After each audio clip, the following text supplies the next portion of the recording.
চতুর্থ অধ্যায় শ্বসন। প্রতিটি উদ্ভিদ ও প্রাণীর জীবন আছে। জীবদেহে প্রতিনিয়ত বিভিন্ন রকমের জৈবনিক প্রক্রিয়ার জন্য শক্তি প্রয়োজন। জীবকোষের সাইটোপ্লাজমে সঞ্চিত স্টার্চ, শর্করা, প্রোটিন ও ফ্যাটের অণুতে শক্তি সঞ্চিত থাকে। সকল জীবকোষের জৈব ক্রিয়ার জন্য অক্সিজেন অপরিহার্য। প্রকৃতপক্ষে অক্সিজেন দ্বারা খাদ্যস্থ স্থৈতিক শক্তি, যা সালোকসংশ্লেষণ প্রক্রিয়ার মাধ্যমে সৌরশক্তি থেকে সঞ্চিত হয়, তাকে গতিশক্তি ও তাপশক্তিতে রূপান্তরিত করাই শ্বসনের মুখ্য উদ্দেশ্য। এই গতিশক্তি ও তাপশক্তি দ্বারা জীব খাদ্য গ্রহণ, চলন, রেচন, বৃদ্ধি, জনন প্রভৃতি শরীরবৃত্তীয় কাজ সম্পন্ন করে থাকে। শ্বসন এক প্রকার দহন প্রক্রিয়া। এই প্রক্রিয়া অক্সিজেন দ্বারা খাদ্য জারিত হয়ে শক্তি নির্গত হয়। পাঠ 1, শ্বসন পদ্ধতি। জীবদেহে বিভিন্ন শরীরবৃত্তীয় কাজ সম্পন্ন করার জন্য শক্তি প্রয়োজন। শ্বসন দ্বারা এই শক্তি উৎপন্ন হয়। শ্বসনের সময় জীবদেহে কোষস্থিত খাদ্যকে দহন করার জন্য অক্সিজেন ব্যবহৃত হয়।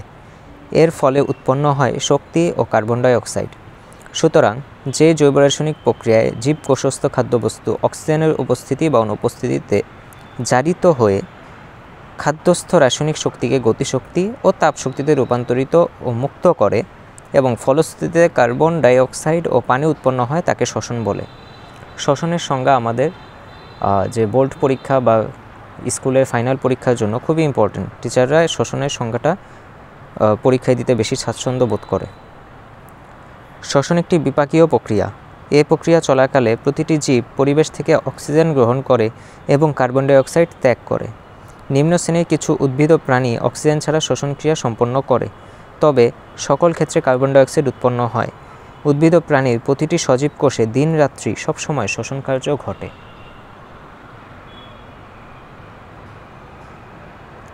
পাঠ 2, জীবজগতে শ্বসন।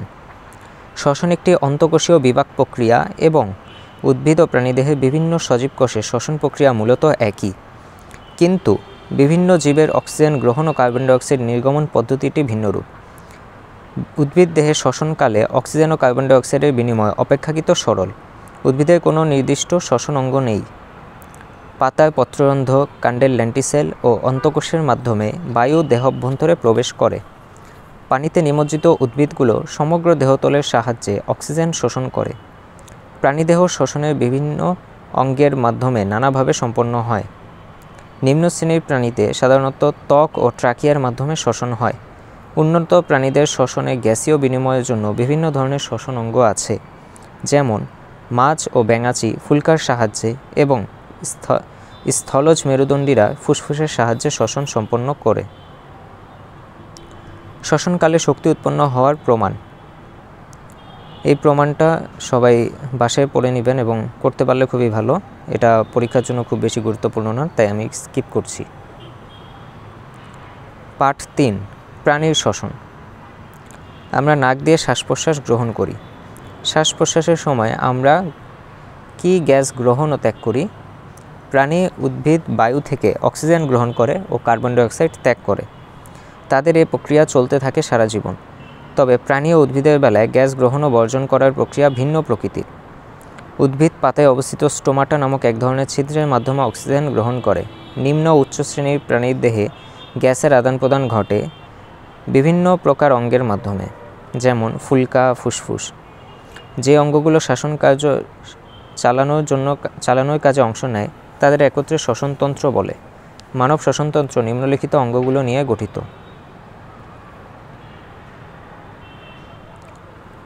1, নাসারন্ধ্র ও নাসাপথ। 2, নাসাগলবিল। 3, স্বরযন্ত্র। 4, শ্বাসনালী বা ট্রাকিয়া। 5, ক্রোম শাখা বা ব্রঙ্কাস। 6, ফুসফুস। 7, মধ্যচ্ছদা। নাসারন্ধ্র ও নাসাপথ। নাসিকা মুখ গহ্বরের উপরে অবস্থিত একটি ত্রিকোণাকার গহ্বর। এটি সামনে নাসিকা ছিদ্র হতে পশ্চাতে গলবিল পর্যন্ত বিস্তৃত। একটি পাতলা পর্দা দিয়ে এটি দুভাগে বিভক্ত হয়েছে। এর সম্মুখভাগ লোম ও পশ্চাৎ দিক ঝিল্লি দ্বারা আবৃত থাকে। আমরা নাক দিয়ে যে বায়ু গ্রহণ করি তাকে প্রশ্বাস বলে। প্রশ্বাস বায়ুতে ধূলিকণা, রোগজীবাণু থাকলে তা এই লোম ও ঝিল্লিতে আটকে যায়। 2, নাসাগলবিল। নাসাগলবিল হলো নাসাপথের শেষ অংশ যা গলবিলের সাথে মিশেছে। গলবিল পথে শ্বাসনালীতে বাতাস প্রবেশ করে। 3. ষড়যন্ত্র। গলবিল ও শ্বাসনালীর সংযোগস্থলে ষড়যন্ত্র অবস্থিত। ষড়যন্ত্রের স্বর সৃষ্টিকারী ষড়রজ্জু বা ভোকাল কর্ড থাকে, তাই একে ষড়যন্ত্র বলে। ষড়ছিদ্রের মুখে একটি ঢাকনা থাকে। এটি খাদ্য গ্রহণের সময় ষড়যন্ত্রকে ঢেকে রাখে, যাতে এতে খাদ্য ঢুকতে না পারে, আবার শ্বাস গ্রহণের সময় খুলে যায়। 4. শ্বাসনালী। খাদ্যনালীর সম্মুখে অবস্থিত ষড়যন্ত্র থেকে শুরু হয়ে ক্রোম শাখা পর্যন্ত বিস্তৃত নালীকে শ্বাসনালী বলে। শ্বাসনালীর মাধ্যমে বায়ু ফুসফুসে প্রবেশ করে। 5. ক্রোম শাখা বা ব্রঙ্কাস। শ্বাসনালী ফুসফুসের কাছে এসে ডান বাম দুটি শাখায় বিভক্ত হয়ে যথাক্রমে ডান ও বাম ফুসফুসে প্রবেশ করে। এদেরকে ডান ও বাম ক্রোম শাখা বা ব্রঙ্কাই বলে। ফুসফুসে প্রবেশ করার পর এই শাখাদ্বয় অসংখ্য শাখা প্রশাখায় বিভক্ত হয়। এদেরকে ব্রঙ্কিওল বলে। ব্রঙ্কাইয়ের গঠন শ্বাসনালীর মতো। 6. ফুসফুস। বক্ষগহ্বরের ভেতর দুটি ফুসফুস হৃৎপিণ্ডের দুপাশে অবস্থিত। এটি স্পঞ্জের মতো নরম ও কোমল। ডান পাশের ফুসফুসটি বাম পাশের ফুসফুসের চেয়ে সামান্য বড়। ফুসফুস দুটি ভাঁজ বিশিষ্ট প্লুরা নামক একটি ঝিল্লি বা পর্দা দিয়ে আবৃত। দুই ভাঁজের মধ্যে এক প্রকার পিচ্ছিল পদার্থ থাকে, ফলে শ্বাস প্রশ্বাস কাজে ফুসফুস ও বক্ষগাত্রের সাথে কোনো ঘর্ষণ লাগে না। ব্রঙ্কাস প্রতিপাশে ফুসফুসে প্রবেশ করে অসংখ্য শাখা প্রশাখায় বিভক্ত হয়। এই সূক্ষ্ম ব্রঙ্কিওলগুলো বায়ুথলি বা বায়ুকোষে প্রবেশ করে। প্রতিটি বায়ুথলি পাতলা এপিথেলিয়াল কোষ দ্বারা গঠিত। এই কোষগুলো কৌশিক জালিকা দ্বারা পরিবেষ্টিত। কোষগুলোতে বায়ু প্রবেশ করলে এগুলো বেলুনের মতো ফুলে ওঠে ও পরে আপনা আপনি কুঞ্চিত হয়ে যায়।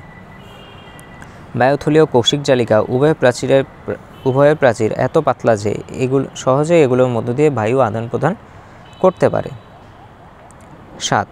মধ্যচ্ছদা। যে মাংসপেশি বক্ষগহ্বর ও উদর গহ্বরকে পৃথক করে রেখেছে তাকে মধ্যচ্ছদা বলে। এটি দেখতে অনেকটা প্রসারিত ছাতার মতো। মধ্যচ্ছদা সংকুচিত হলে নিচের দিকে নামে, তখন বক্ষগহ্বরের আয়তন বাড়ে। আবার এটা যখন প্রসারিত হয় তখন উপরের দিকে ওঠে ও বক্ষগহ্বর সংকুচিত হয়। মধ্যচ্ছদা সংকোচন ও প্রসারণের মাধ্যমে শ্বাস প্রশ্বাস কাজ নিয়ন্ত্রণ করে। এখানে আমাদের সৃজনশীলের জন্য প্রাণীর শ্বসনে কী কী অঙ্গ প্রত্যঙ্গ ব্যবহৃত হয় এবং প্রত্যেকটির কাজ গুরুত্বপূর্ণ। তো এখান থেকে ছবি দিয়ে ফিগার দিয়ে সিকিউ আসতে পারে। সাপোজ এখানে নাসারন্ধ্র, গলবিল, শ্বাসনালীর ছবি আছে, যে কোনো একটাকে ABC নামকরণ করা, তারপর বলা হতে পারে যে A এর কাজ লিখো, B এর কাজ লিখো, এইভাবে সিকিউ আসতে পারে। তো এই অংশটা গুরুত্ব দিয়ে পড়তে হবে আপনাদের। পাঠ 4 থেকে 6। শ্বসন পদ্ধতি। আমরা নাক দিয়ে বাতাস নেই আবার ছেড়ে দিই, একেই আমরা সাধারণত শ্বসন বলি। আমাদের এ ধারণা ভুল। আমাদের বুক হাফরের মতো অবিরত সংকুচিত প্রসারিত হয়। এতে ফুসফুসের আয়তন বাড়ে ও কমে। ফুসফুস অবিরত সংকুচিত প্রসারিত হয়ে অক্সিজেন গ্রহণ ও কার্বন ডাইঅক্সাইড পরিত্যাগ করে। এভাবে অবিরত অক্সিজেন নেওয়া ও কার্বন ডাইঅক্সাইড পরিত্যাগ করাই শ্বাসক্রিয়া নামে পরিচিত। এটি শ্বসনের একটি ধাপ। শ্বসন প্রক্রিয়াকে দুটি ভাগে ভাগ করা যায়, যথা 1. বহিঃশ্বসন ও 2. অন্তঃশ্বসন। 1. বহিঃশ্বসন। যে প্রক্রিয়ায় ফুসফুসের মধ্যে গ্যাসীয় আদান প্রদান ঘটে তাকে বহিঃশ্বসন বলে। এ পর্যায়ে ফুসফুস ও রক্তজালিকা বা কৌশিক নালীর মধ্যে অক্সিজেন ও কার্বন ডাইঅক্সাইড বিনিময় ঘটে। বহিঃশ্বসন 2 পর্যায়ে সম্পন্ন হয়, যথা 1. প্রশ্বাস বা শ্বাস গ্রহণ। পরিবেশ থেকে আমরা যে অক্সিজেনযুক্ত বায়ু গ্রহণ করি একে শ্বাস গ্রহণ বা প্রশ্বাস বলে। প্রশ্বাসের সময় মধ্যচ্ছদা ও বক্ষপিঞ্জরাস্থির মাঝের পেশি সংকুচিত হয়। 2. নিঃশ্বাস। প্রশ্বাসের পরপরই নিঃশ্বাস পর্যায় শুরু হয়। এ পর্যায়ে মধ্যচ্ছদা ও পিঞ্জরাস্থির পেশিগুলো শিথিল ও প্রসারিত হয় এবং ফুসফুসের আয়তন ছোট ও সংকুচিত হয়। ফলে বায়ুথলির ভিতরে বায়ু, কার্বন ডাইঅক্সাইড গ্যাস ফুসফুস থেকে ব্রঙ্কাস ও ট্রাকিয়ার মাধ্যমে পরিবাহিত হয়ে নাসারন্ধ্র দিয়ে বাইরে নির্গত হয়। 2. অন্তঃশ্বসন। অন্তঃশ্বসন প্রক্রিয়ায় দেহকোষস্থ খাদ্য অক্সিজেনের মাধ্যমে জারিত হয়ে গতিশক্তি ও তাপশক্তিতে পরিণত হয়। ফুসফুসের রক্তে যে অক্সিজেন প্রবেশ করে তা রক্তের মাধ্যমে বাহিত হয়ে দেহের দূরবর্তী কৌশিক নালীতে পৌঁছায়। কৌশিক নালীর গাত্র ভেদ করে অন্তঃকোষস্থ রস হয়ে কোষের অভ্যন্তরে প্রবেশ করে। তারপর এটি কোষের ভেতরের খাদ্যের সাথে রাসায়নিক বিক্রিয়া করে শক্তি উৎপন্ন করে। এর ফলে তাপশক্তি ও কার্বন ডাইঅক্সাইড তৈরি হয়। এই কার্বন ডাইঅক্সাইড আবার রক্ত দ্বারা বাহিত হয়ে ফুসফুসে ফেরত আসে। নতুন শব্দ: বহিঃশ্বসন, অন্তঃশ্বসন, প্রশ্বাস, নিঃশ্বাস, শ্বসনতন্ত্রের প্রবাহ চিত্র।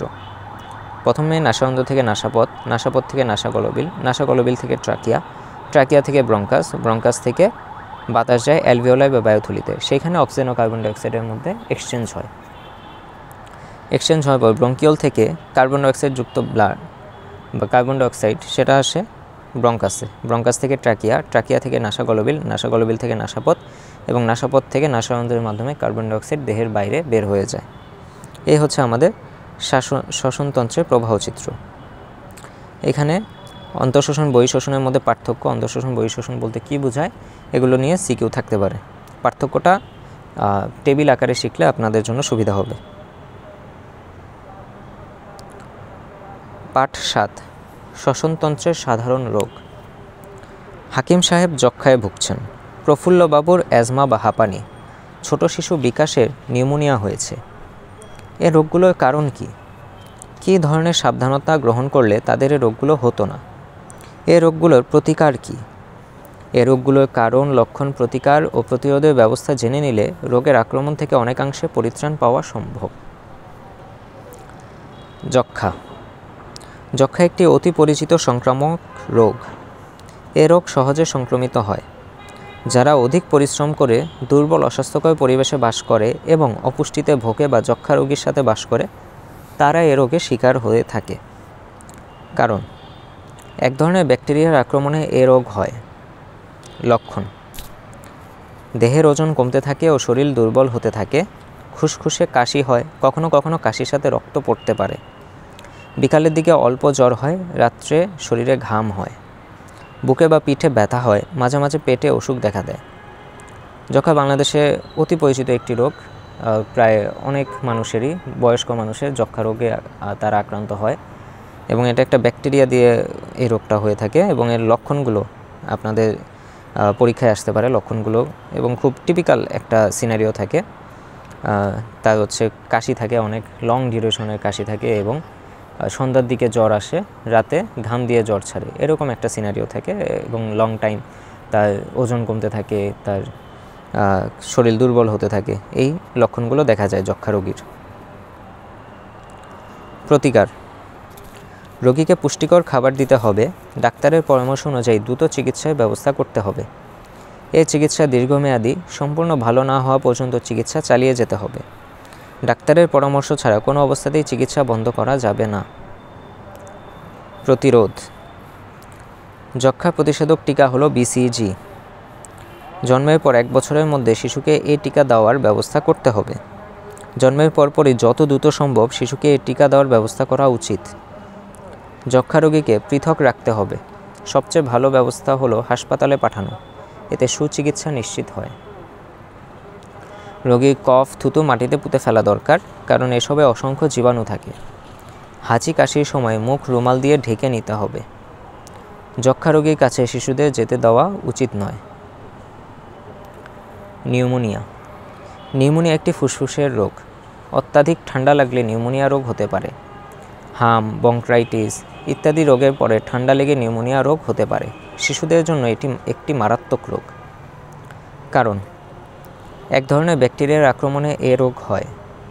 লক্ষণ: কাশি ও শ্বাসকষ্ট হয়, শ্বাস নেওয়ার সময় নাকের ছিদ্র বড় হয়, বেশি জ্বর হয়, কাশির সময় রোগী বুকে ব্যথা অনুভব করে। প্রতিকার: অতি দ্রুত চিকিৎসকের পরামর্শ নেওয়া উচিত। চিকিৎসকের পরামর্শ অনুযায়ী রোগীর ঔষধ ও পথ্য খাওয়া দরকার। বেশি করে পানি, তরল পদার্থ, স্যুপ, ফলের রস পান করতে হবে। রোগীকে পুষ্টিকর খাবার খাওয়াতে হবে। প্রতিরোধ: শিশুদের হাম বা ব্রঙ্কাইটিস হলে অত্যন্ত সাবধানতা অবলম্বন করতে হবে। ব্রঙ্কাইটিস। শ্বাসনালীর সংক্রমণকে ব্রঙ্কাইটিস বলে।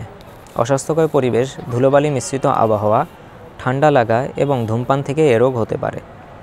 কারণ: এক ধরনের ভাইরাস থেকে এ রোগ হয়। লক্ষণ: কাশি ও শ্বাসকষ্ট হয়, কাশির সাথে কফ থাকে, জ্বর হয়, রোগী ক্রমান্বয়ে দুর্বল হতে থাকে। প্রতিকার: ধূমপান বন্ধ করা, ডাক্তারের পরামর্শ অনুযায়ী চিকিৎসার ব্যবস্থা করতে হবে। হাঁপানি বা অ্যাজমা: হাঁপানি ছোঁয়াচে বা জীবাণুবাহিত রোগ নয়। কারণ বিশেষ কোনো খাবার, বাতাসের উপস্থিতি, ধুলোবালি অথবা ফুলের রেণু প্রশ্বাসের সাথে ফুসফুসে প্রবেশ করলে হাঁপানি হতে পারে। শিশুদের ক্ষেত্রে সাধারণত সর্দি থেকে হাঁপানি হতে পারে। ব্যতিক্রম: বছরের বিশেষ ঋতুতে বা ঋতু পরিবর্তনের সময় এ রোগ বেড়ে যায়।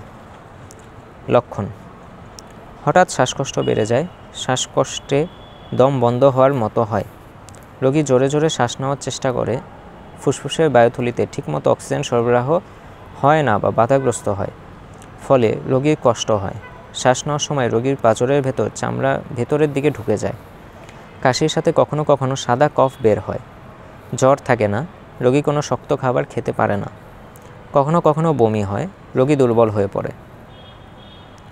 প্রতিকার: আলো বাতাসপূর্ণ গৃহে বসবাস করা, যে সকল জিনিসের সংস্পর্শে আসলে বা খেলে হাঁপানি বাড়ে তা থেকে বিরত থাকা, যেমন পশমি কাপড়, ডাক্তারের পরামর্শ অনুযায়ী চলা, ধোঁয়া, ধুলাবালি ইত্যাদি থেকে দূরে থাকা, ধূমপান পরিহার করা। ঔষধ সেবনে শ্বাসকষ্ট কিছুটা লাঘব হয় বটে, কিন্তু রোগ পুরোপুরি ভালো হয় না, তাই শ্বাসকষ্ট লাঘবে রোগীর সাথে সবসময় ঔষধ রাখা জরুরি। পাঠ 8 ষষ্ঠ শ্রেণীতে সালোকসংশ্লেষণ সম্পর্কে জেনেছ, তোমরা পূর্বজ্ঞান লাগিয়ে নিচের কাজটি করো। এই অধ্যায়ে যা শিখলাম: শক্তির জন্য প্রতিটি জীবের শ্বসন অপরিহার্য। পত্ররন্ধ্র ও রক্ষীপত্র: পত্ররন্ধ্রের রক্ষীকোষগুলো পত্ররন্ধ্রকে খোলা বা বদ্ধ রাখতে সাহায্য করে। রক্ষীকোষে ক্লোরোফিল থাকে, তাই দিনের বেলা রক্ষীকোষে সালোকসংশ্লেষণ ঘটে, এর ফলে পত্ররন্ধ্র খুলে যায়। প্রতিটি জীবের শ্বসন অপরিহার্য। বহিঃশ্বসন: ফুসফুসের বায়ুথলি থেকে অক্সিজেন কৌশিক নালী রক্তে প্রবেশ করে, কার্বন ডাই অক্সাইড রক্ত থেকে বায়ুথলিতে আসে। ফুসফুস এই গ্যাসীয় আদান প্রদানকে বহিঃশ্বসন বলে। প্রশ্বাস ও নিঃশ্বাস এই দুই প্রক্রিয়া বহিঃশ্বসনের অন্তর্গত। অন্তঃশ্বসন: কোষের মাইটোকন্ড্রিয়ার ভেতরে কতগুলো এনজাইমের নিয়ন্ত্রণাধীনে খাদ্যের সাথে অক্সিজেনের বিক্রিয়া ঘটে, এভাবে অন্তঃশ্বসন ক্রিয়া ঘটে। লসিকা: এক ধরনের স্বচ্ছ ঈষৎ মৃদু ক্ষারীয় পদার্থ, এটা এক ধরনের রূপান্তরিত কলারস।